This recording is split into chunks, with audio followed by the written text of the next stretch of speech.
The Academy Awards are going down this Sunday, and Deadline.com is giving you all the details. I'm Brian Corsetti here with Pete Hammond, Deadline's awards columnist, and we are discussing Pete's picks for the documentary category. 5 solid films, 4 are politically heavy, 1 musical. What's your take? Well, it's interesting because, they've fixed this category year after year after year. There's always controversy with the documentary categories.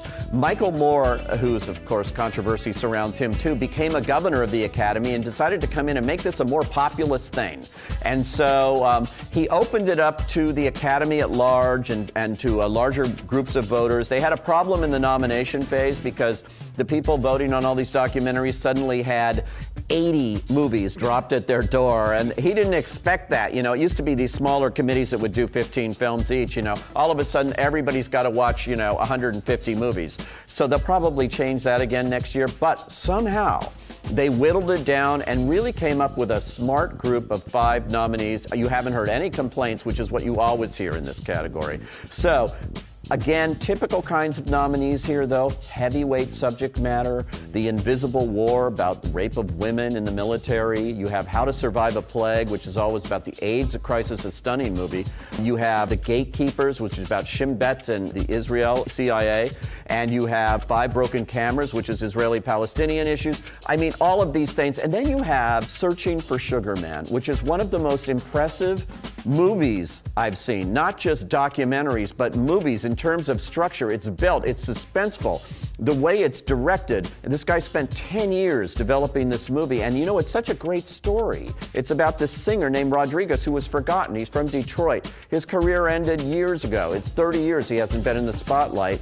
But suddenly, these filmmakers discovered this guy that nobody knows who he is like the symbol of the anti-apartheid movement in South Africa. His music speaks to South Africans. He's like the Beatles there. He's like Elvis there. He doesn't know it. He has no idea he's the superstar in South Africa. He's working a day job. And so this filmmaker goes out searching for him, finds him, brings him back to this career that he really never had. It's an extraordinary movie. Wow. It is my pick not only for the best feature documentary this year, but for one of the best movies of the year. Do you think that the content that set itself up for the other 4 helped this movie? Or I do. Normally music documentaries have no place in this category. They never even get nominated. Showbiz documentaries never get nominated here. It's always these heavy subjects, so I think the others cancel themselves out, and the fact that this one got in there, and the fact that they changed the rules this year so that the entire Academy now has been sent these 5 documentaries to watch.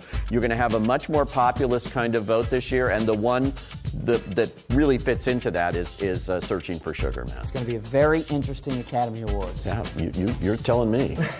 For more information on the Oscars this Sunday, head on over to Deadline.com. You also want to make sure to follow Pete on Twitter at DeadlinePete. I'm Brian Corsetti. We'll see you soon.